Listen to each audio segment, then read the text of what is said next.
Innovating Education Learning World in association with WISE, an initiative of Qatar Foundation.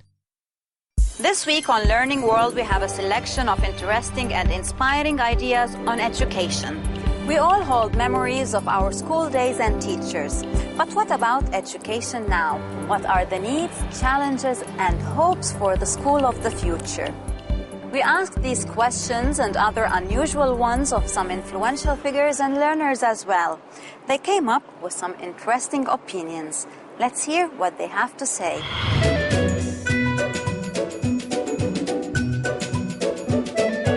Love them or loathe them, teachers are milestones in our lives. A good teacher teaches well in the class and loves all the students.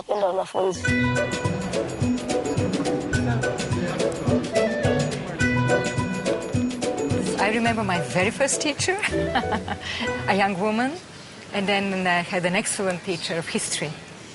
Because of him, I wanted to become an archaeologist at those times, passionate everybody. But it's very important, incredibly important. This is the impact on every child.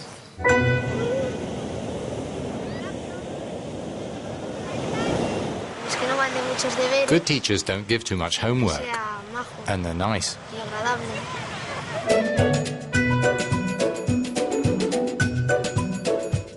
¿Cuál es tu materia preferida? I prefer maths.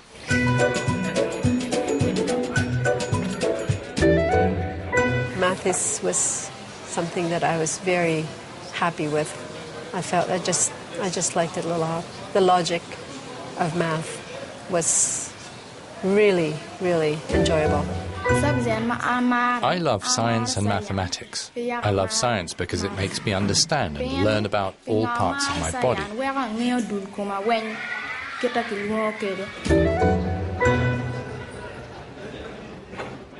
I went to law school to save the world, and I got to law school and I discovered that I loved business.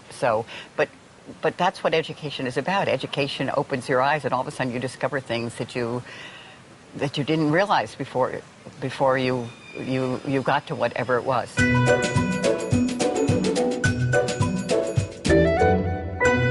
The truth is, I can't see the future, the futuristic school, because the crisis has made us blind.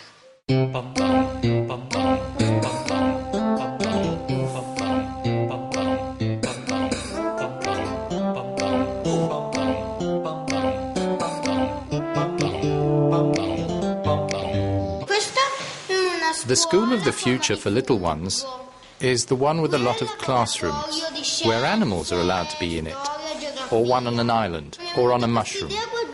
This is a school in the shape of a mushroom. There's the lab. I got the idea while I was watching a funny television program. There are sort of magic leaves that help you get down and then help you get back up to the lab, you see?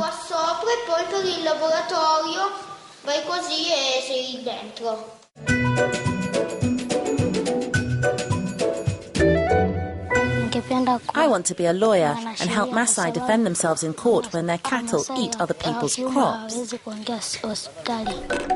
I think I would learn anthropology. Not economics, I've had enough of that. Not law, I've had enough of that. Not political science. Anthropology, which I think is what I need probably to understand a bit better the world we live in.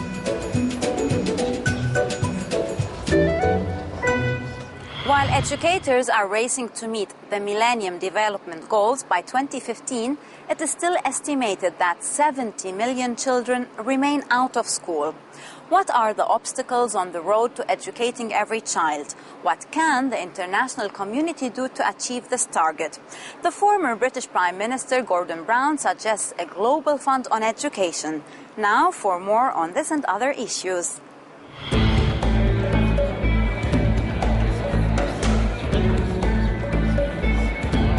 Learning World met Gordon Brown, the former British Prime Minister, at Geneva during the UN Economic and Social Council 2011. Mr. Brown, in your report, there is education emergency in the poorest countries. What is needed to achieve Millennium Goals? We made a promise in 2000. The promise was that every child be in school.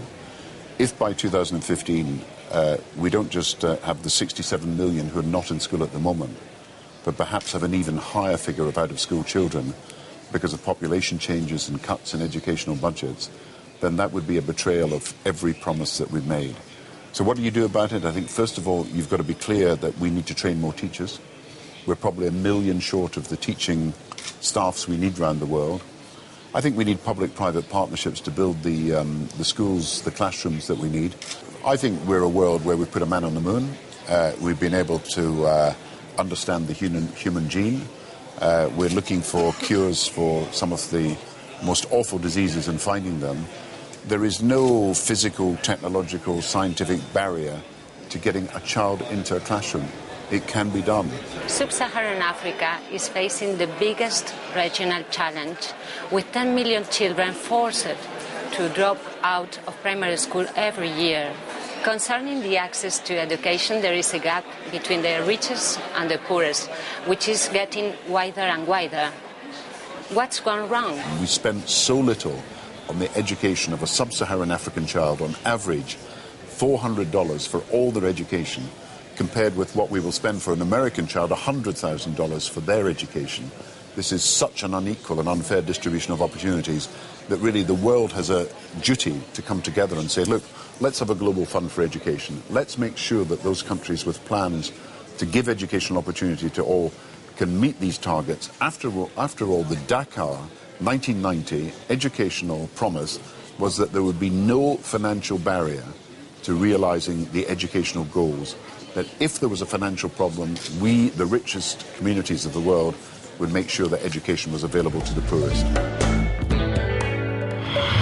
School enrollment in Tanzania and East Africa is thought to have increased dramatically in the past few decades. But are children there progressing? In this report, we have a look at the work of an assessment body that aims to improve the quality of education where it is much needed.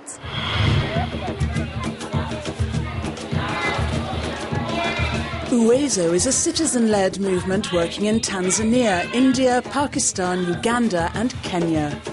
It recruits volunteers to assess how children are doing in school and to what extent parents are getting involved. And it gives parents feedback on how to help their children. The focus is on the 3 R's. Volunteers are trained and they practice giving assessments before they go to visit their friends and neighbours. I decided to volunteer because as a community member, I benefit as well, because I have children who go to school and grandchildren who will be starting school soon.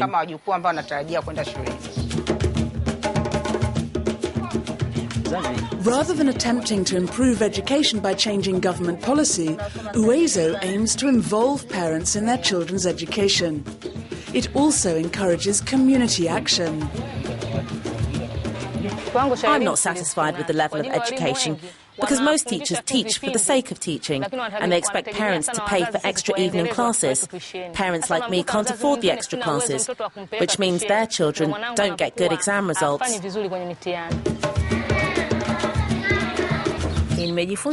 I've learned a lot of things. I understand what level she is at and how I can help her progress. These questions are important because they help me go in the right direction.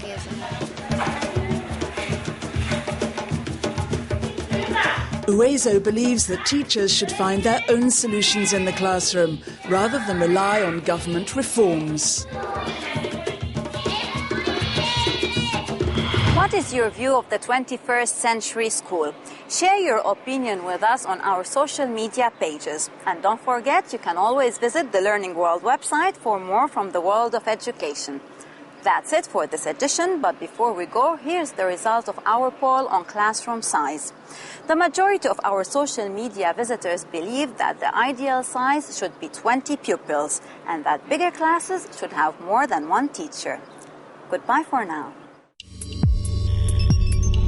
Learning World in association with WISE, an initiative of Qatar Foundation.